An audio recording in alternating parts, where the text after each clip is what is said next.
മഴ തോരും മുമ്പേയുടെ ഇന്നത്തെ എപ്പിസോഡിലേക്ക് എല്ലാവർക്കും സ്വാഗതം.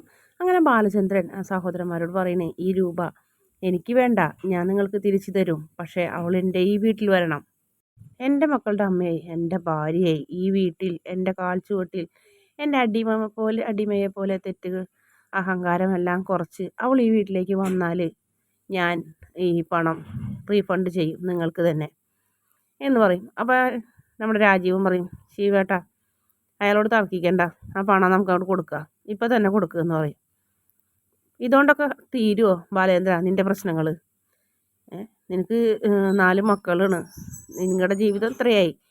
ഇനിയിപ്പോൾ നിങ്ങളിങ്ങനെ തല്ലുപിടിച്ച് തലപ്പൊളിച്ച് നടന്നിട്ട് എന്താ കാര്യമെന്നറിയും.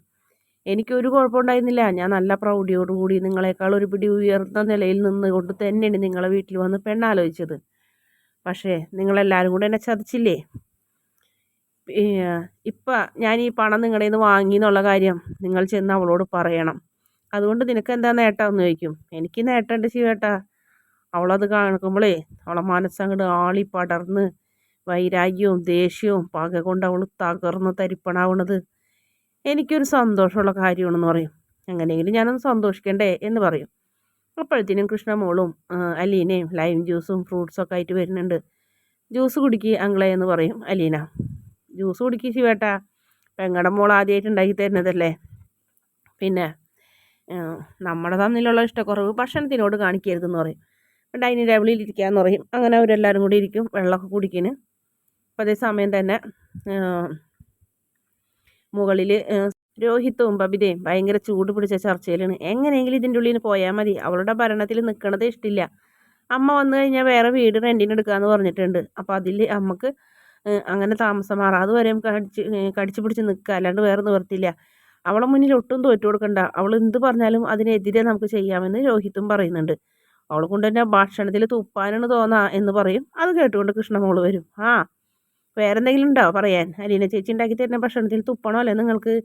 എന്നിട്ട് നിങ്ങൾ എന്ത് ചെയ്യും? അമ്മരെ കൂടെ വേറെ വീടെടുത്ത് താമസിക്കുമോ? അപ്പം നിങ്ങളുടെ നാശമാണ് അതോടുകൂടി. അമ്മര ഒരാളുടെ ശമ്പളം വേണം നിങ്ങളുടെ എല്ലാ കാര്യങ്ങളും നോക്കാൻ. അപ്പോൾ നിങ്ങളുടെ സുഖ സൗകര്യങ്ങളൊക്കെ അങ്ങോട്ട് കുറയും. നീ എന്തിനാടി വന്നതെന്ന് ചോദിക്കും. ഞാൻ വന്നത് നിങ്ങളെ കാണാനൊന്നുമല്ല, അമ്മാവന്മാർ താഴത്തേക്ക് വരുന്നുണ്ടോ വരാൻ പറഞ്ഞ് വിളിച്ചിട്ടുണ്ട്. ഞാൻ എന്ത് പറയണം, വരുന്നില്ലാന്നോ വരണ്ടാന്നോ? കൊണ്ടുപോയി ഉപദേശിച്ചിടത്തോളൊക്കെ മതി എന്നിങ്ങനെ ബബിത പറയും. ശരി, ഞാൻ അവിടെ ചെന്നതുപോലെ പറയാമെന്ന് പറയും. വേണ്ട, ഞങ്ങൾ വരാമെന്ന് പറയും. അങ്ങനെ അവർ പോയി ചെല്ലണ്. അപ്പോൾ പറയും, നിങ്ങളോടൊരു കാര്യം പറയാനാണ് വിളിപ്പിച്ചത്. നിങ്ങൾ നല്ലോണം പഠിക്കുക, നിങ്ങളുടെ ജോലി അത് മാത്രമാണ്. പിന്നെ ഒരു കാര്യം, അമ്മരെ അഹങ്കാരം കണ്ട് നിങ്ങൾ തുള്ളാൻ നിൽക്കണ്ട, അച്ഛനെ അനുസരിക്കുക. അലീന തരുന്ന ഭക്ഷണവും മറ്റുള്ള കാര്യങ്ങളും സ്വീകരിച്ച് സന്തോഷത്തോടെ നിൽക്കുക, അത്രേ ഉള്ളൂ എന്ന് പറയും. അത് കേട്ടോട് രോഹിത് അങ്ങോട്ടും തിരിഞ്ഞു പോകും. ബബിത നേരെ ഹാളിലേക്കും പോകും. ആരോട് പറയാൻ ഇതൊക്കെ എന്ന് ബാലചന്ദ്രൻ പറയും. അപ്പോഴത്തേനും നമ്മുടെ അലീന ഒരു ഗ്ലാസ് വെള്ളമായിട്ട് ജ്യൂസായിട്ട് ബബിതയുടെ അടുത്തേക്ക് ചെല്ലും. ബബിതയോട് പറയും, ജ്യൂസ് എന്നാന്ന് പറയും. എനിക്ക് വേണ്ട, ഞാൻ ഉണ്ടാക്കിയതാണ് ലൈം ജ്യൂസ്, ഇപ്പം ഉണ്ടാക്കിയാന്ന് പറയും. എനിക്ക് വേണ്ടാന്ന് പറഞ്ഞില്ലേന്ന് പറയും.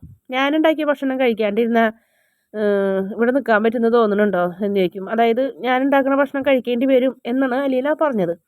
അത് കേട്ടോടുകൂടി നമ്മുടെ ബബിതയ്ക്ക് ദേഷ്യം വരും. ആ ഗ്ലാസ് അങ്ങനെ തട്ടുന്ന ട്രേയും ഗ്ലാസും കൂടെ വീണ് തകർന്നു പോകും. ഒച്ച കേട്ട അമ്മാവന്മാരും ബാലേന്ദ്രനൊക്കെ ഞെട്ടി നോക്കും. എന്താ അലീന അവിടെ എന്ന് ചോദിക്കും. അലീന ഒന്നും മിണ്ടൂല. ബാലചന്ദ്രൻ എഴുന്നേൽക്കും, അമ്മാവന്മാർ എഴുന്നേൽക്കും. കാര്യങ്ങൾ അവർക്ക് മനസ്സിലാവും. എന്താടി കാണിച്ചതെന്ന് ചോദിക്കും. വെള്ളം ഞാൻ തട്ടിക്കളഞ്ഞെന്ന് പറയും. എന്തിനെന്ന് ചോദിക്കും. ഇവളെന്നോട് പറയുന്നത് ഞാൻ ഉണ്ടാക്കിയ ഭക്ഷണം കഴിക്കാണ്ടിരുന്നാൽ ഇത്തിരി ബുദ്ധിമുട്ടാവുമെന്ന്. ശരിയല്ലേ, അവളല്ലേ അടുക്കളയിൽ പണിയെടുക്കണത്, അപ്പോൾ അവളുണ്ടാക്കുന്ന ഭക്ഷണം നീ കഴിക്കേണ്ടി വരില്ലേ? നിൻ്റെ അഹങ്കാരത്തിനുണ്ടല്ലോ, അതിൻ്റെ കാരണം ഒന്ന് നോക്കി എനിക്ക് തരാൻ അറിയാഞ്ഞിട്ടല്ല എന്ന് പറയും. അങ്ങനെ ബബിത ദേഷ്യത്തോടെ മുറിയിലേക്ക് പോകാൻ പോകുമ്പോൾ, നിൽക്കടി അവിടെ, നീ എവിടേക്ക് പോണ്? അതൊക്കെ അടക്കി പറക്കി വെച്ച് അടിച്ച് തുടച്ച് ക്ലീനാക്കിയിട്ട് പോയാൽ മതിയടി എന്ന് പറയും. എന്നെ കൊണ്ട് പറ്റില്ല എന്ന് പറയും. അപ്പോൾ കൃഷ്ണമോളോട് ബാലേന്ദ്രൻ പറയും, കൃഷ്ണമോളെ പോയി ചൂരിലെടുത്തുണ്ടായോ എന്ന് പറയും. കൃഷ്ണ കേട്ട വാതി കേൾക്കാത്ത വാതി ചൂരിലെടുക്കാൻ പോകും. അപ്പോൾ നമ്മുടെ രാജീവൻ പറയും, മര്യാദയ്ക്ക് ആ പറഞ്ഞ പണി ചെയ്യടി, നീ അമ്മരെ പോലെ അഹങ്കാരം കാണിക്കരുത്, നിൻ്റെ ഈ പ്രവൃത്തിക്ക് ഞങ്ങൾക്ക് തന്നെ നിനക്കൊന്ന് തരണമെന്ന് തോന്നുന്നുണ്ടെന്ന് പറയും. അത് കേട്ടപ്പോൾ എല്ലാവരും നിനക്കെതിരെന്ന് മനസ്സിലായപ്പോൾ കുനിഞ്ഞിരുന്നുങ്ങായിട്ട് എല്ലാ ഗ്ലാസും ചില്ലും ഒക്കെ പൊട്ടിയതൊക്കെ ഇരുന്ന് പറക്കണ്. അഹങ്കാരി ഇടയ്ക്ക് നമ്മുടെ അലീനയുടെ മുഖത്തേക്ക് നോക്കുന്നുണ്ട്.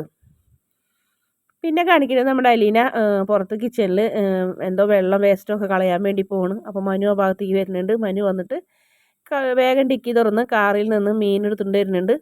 ഇതെന്താന്ന് ചോദിക്കും. മീൻ അയ്യോ ഞാൻ വെറുതെ പറഞ്ഞാന്ന് പറയും. വെറുതെ പറഞ്ഞതായാലും വിലയ്ക്ക് പറഞ്ഞതായാലും ഞാൻ വാങ്ങിയിട്ടുണ്ട്, കട്ട് ചെയ്ത് വാങ്ങിയതാണ്.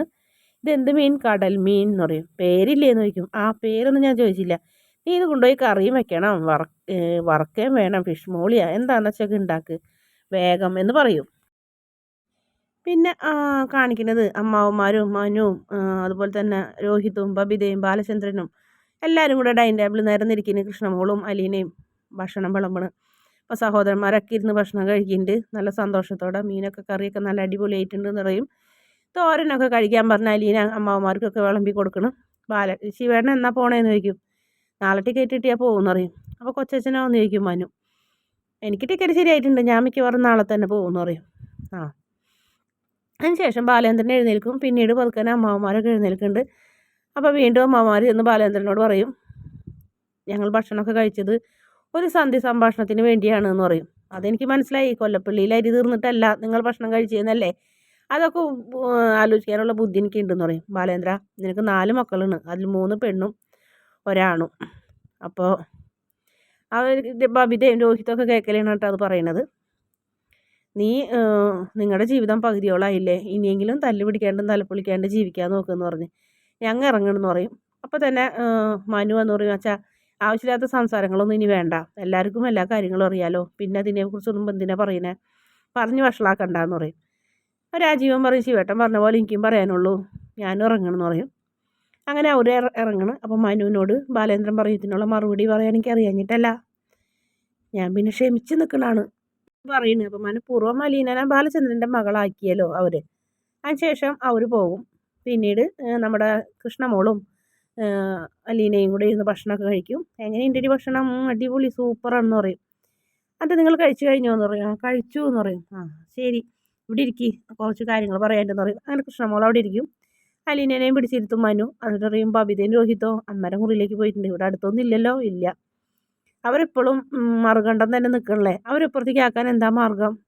അതിനൊരു മാർഗ്ഗമില്ല മനുവേട്ടാ, നമ്മൾ അവരെ പാതയിലൂടെ പോകേണ്ടി വരും. അയ്യോ, അവരുടെ സ്വഭാവത്തിലേക്ക് നമുക്ക് പോകാൻ പറ്റില്ലല്ലോ, അവർക്ക് ഇതന്നെയാണ് ഇഷ്ടം, നമ്മൾ വിചാരിച്ചാലൊന്നും നമ്മുടെ പാതയിലേക്ക് അവർ വരില്ല എന്ന് അലീന പറയുന്നത്.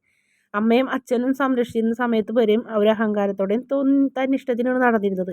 ഇപ്പം അച്ഛനും അമ്മയും 2 വള്ളത്തിലായതുകൊണ്ട് അവർക്ക് സുഖമായില്ലേ. ഇപ്പം സർവ്വാധികാരത്തോടെയും അഹങ്കാരത്തോടെയും സ്വാതന്ത്ര്യത്തോടെയും അവർക്ക് ജീവിക്കാം. അവരെന്തായാലും ഒരാളുടെ കീഴിലും ഒതുങ്ങി നിൽക്കുന്നവരല്ല എന്ന് പറയും. ഇനി ഈ പ്രശ്നത്തിന് ആകെ ഒരു പരിഹാരം ഞാൻ നോക്കിയിട്ട് ഒരൊറ്റ മാർഗ്ഗമുള്ളൂ എന്ന് മനു പറയും. അതെന്താണെന്ന് ചോദിക്കും. ആൻറ്റിയെ അലീനയുടെ മകളാണെന്ന് ആൻറ്റിയോട് അലീനയാണ് നിങ്ങളുടെ മകളെന്ന് അറിയിക്കുക എന്ന് പറയും. അപ്പോൾ അലീന അത് കേൾക്കുമ്പോൾ ഞെട്ടും. അയ്യോ മനുവേട്ടാ, അത് നടക്കുമോ എന്ന് പറയും. അമ്മ ആകെ തകർന്നു പോകില്ലേ എന്ന് കൃഷ്ണമോൾ പറയും. എഴുന്നേറ്റ് ഓടും എന്ന് അലീനയും പറയും. ഒരു എഴുന്നേറ്റോടലും ഇല്ല, കയ്യും കാലൊക്കെ ബാൻഡേജ് ആയിട്ട് കിടക്കല്ലേ, ഈ അവസ്ഥയിൽ എന്തറിഞ്ഞാലും അവിടെ കിടക്കുള്ളൂ എന്ന് പറയും. എന്നാലോ അങ്കിളുടെ സാധാരണ രീതിയിലുള്ള ഭാര്യയായിട്ട് അഹങ്കാരമൊക്കെ മാറ്റി വെച്ച് ഈ വീട്ടിലേക്ക് വരുള്ളൂ എന്ന് പറയും. പക്ഷെ അച്ഛൻ അറിഞ്ഞാലോ, അച്ഛൻ പിന്നെ അമ്മേരെ കൂടെ ജീവിക്കില്ല. അമ്മ അച്ഛൻ അറിഞ്ഞു എന്നറിഞ്ഞിട്ടുണ്ടെങ്കിൽ അമ്മയും ജീവിക്കില്ല, പിന്നെ എന്ത് ചെയ്യുമെന്ന് ചോദിക്കും. ഞാൻ നോക്കിയിട്ട് തന്നെ ഒരു മാർഗ്ഗമുള്ളൂ, വേറൊരു മാർഗ്ഗവും കാണില്ല എന്ന് പറഞ്ഞ് മനു ഇങ്ങനെ അലീനയുടെ മുഖത്തേക്ക് നോക്കി നിൽക്കുന്നവരാണെന്ന് ഈ ഇന്നത്തെ എപ്പിസോഡിൻ്റെ അവസാന ഭാഗം. വീഡിയോ ഇഷ്ടപ്പെടുകയാണെങ്കിൽ ചാനൽ ഒന്ന് സബ്സ്ക്രൈബ് ചെയ്ത് സപ്പോർട്ട് ചെയ്യണേ.